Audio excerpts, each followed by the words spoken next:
kagak, beban hutangnya ada 28 juta. Kira-kira kenapa bisa sampai terjadi seperti itu? Saya pernah ngobrol dengan teman ya. Teman saya itu lama di Jepang itu. Ya, dosen IPB. Kata dia, kadang-kadang negara lain itu maju sumber pendapatannya kadang-kadang cuma satu, dari pajak. Dari pajak mereka bisa maju. Tapi kita di Indonesia, udah pajak, udah zakat, udah wakaf, udah zakat, infak, sedekah, segala macam kadang nggak maju-maju kita kadang-kadang. Padahal mereka pendapatan hanya dari apa? Dari pajak, tapi bisa apa? Bisa maju. Apalagi negara-negara yang nggak punya sumber daya alam kira-kira. Dari apa kira-kira? Ya dari pajak. Tapi dari pajak bisa apa? Bisa maju. Kita udah pendapatan pajak, udah zakat, udah wakaf, udah infak, udah sedekah, belum lagi iuran haji ya Pak ya. Tapi nggak bisa maju-maju. Ini kan harus jadi bahan introspeksi. Jangan-jangan kita merdeka dari penjajahan manusia, tapi kita sendiri belum merdeka karena masih mengagungkan hal-hal yang bersifat kebendaan atau materialistik, sehingga kita kadang-kadang melakukan sebuah pelanggaran. Nah, ini yang harus dibebaskan, harus dimerdekakan. Itu satu. Ya. Yang kedua adalah kemerdekaan dalam perspektif Nabi Musa. Nabi Musa ini khusus diutus oleh Allah untuk membebaskan bangsa Bani Israel itu dari rezim Fir'aun. Rezim Fir'aun itu kan terkenal dalam Quran dengan rezim mustakbiruna fil ardi. Ya, mustakbiruna fil ardi itu rezim yang amat sangat sombong di muka bumi, itu Fir'aun. Saking sudah sombongnya Fir'aun itu, udah kelewat sombong, dia ngaku dirinya adalah sebagai apa? Sebagai Tuhan. Sebagai Tuhan, itu rezim Fir'aun. Ya, muncul versi peraturan Fir'aun. Ketika dapat masukan dari menterinya bahwa Fir'aun mimpi istananya itu kebakaran. Mimpinya ditakwil sama menterinya. Pas ditanya kata Fir'aun, menteri, aku mimpi begini-begini. Kira-kira mimpi itu maksudnya apa? Waduh, itu mimpi Tuhan bahaya. Apa itu maksudnya? Akan ada yang menggulingkan kerajaan Tuhan. Tentang tahta Tuhan. Ada yang menggulingkan ini. Waduh, siapa yang menggulingkan? Orang dari Bani Israel. Gimana caranya? Supaya tidak ada yang menyentuh. Antisipasi, jangan sampai ada yang demo dan menggulingkan aku. Bahaya kalau aku di impeachment, itu bahaya nih, kata Fir'aun gitu. Kata menterinya, bikin aja perpi, peraturan Fir'aun. Ya dekat-dekat dengan perpu lah ya gitu ya. Apa perpinya? Perpinya itu adalah setiap bayi laki-laki yang terlahir bunuh. Begitu kata menterinya. Siap. Nomor berapa nih perpi? Muncul perpi nomor sekian. Bunuh semua. Musa lahir dalam rangka membebaskan itu.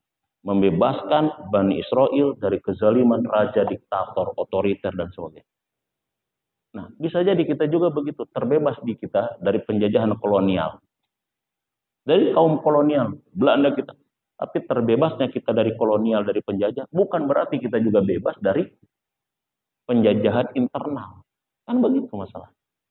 Apakah kita masih bisa menikmati sumber daya alam kita dengan leluasa atau tidak? Nah, ini menjadi bahan introspeksi. Nah, itulah kemerdekaan menurut persepsi Nabi Musa alaihissalam. Terbebasnya manusia dari penjajahan rezim otoriter diktator ya menuju kebebasan. Nah, ada lagi yaitu merdeka dalam perspektif Rasulullah Shallallahu Alaihi Wasallam. Perlu kita tahu, Pak. Perlu kita ingat, Rasulullah diutus oleh Allah di tengah masyarakat yang mengalami 3 penjajahan sekaligus. Rasulullah diutus di tengah masyarakat yang mengalami tiga penjajahan. 1, penjajahan disorientasi hidup. Masyarakat Quraisy Arab menyembah berhala. 2, Rasulullah di tengah masyarakat yang mengalami penjajahan ekonomi. Karena saat itu ekonomi hanya berputar di kalangan orang-orang kaya saja. Tidak ada keadilan sosial. 3, Rasulullah diutus di tengah masyarakat yang mengalami penjajahan yang dikenal dengan kezoliman sosial. Ada sistem perbudakan. Manusia menjadi budak manusia yang lain. Sehingga yang namanya budak, dia tidak punya kebebasan di dalam menentukan nasib sendiri. Bahkan haji pun tidak bisa, tergantung sangat tuannya. Itu perbudakan. Jadi penjajahan dari sisi orientasi hidup yang keliru diekspresikan dalam bentuk penyembahan terhadap berhala yang dilakukan bangsa Quraisy, bangsa Arab. Dua, penjajahan ekonomi diekspresikan dengan adanya uang yang hanya berputar di kalangan orang-orang kaya saja.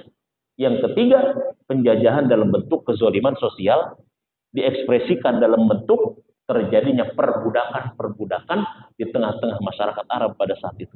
Nah, Rasulullah diutus oleh Allah untuk membebaskan 3 bentuk penjajahan itu.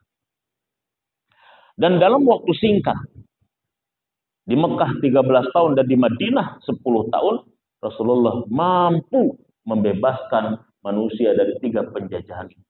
Ini kan luar biasa. Nah, jadi kita bisa bercermin. Sejarah itu kan saya sering katakan bukan hanya transfer of knowledge. Sejarah itu adalah transfer spirit. Transfer spirit, transfer pengetahuan, bukan hanya itu. Tapi transfer spirit, bagaimana kita bercermin, mencontoh, mengambil yang baik, dan meninggalkan yang buruk dari sebuah sejarah. Karena bangsa yang besar adalah bangsa yang senantiasa belajar kepada apa? Sejarah.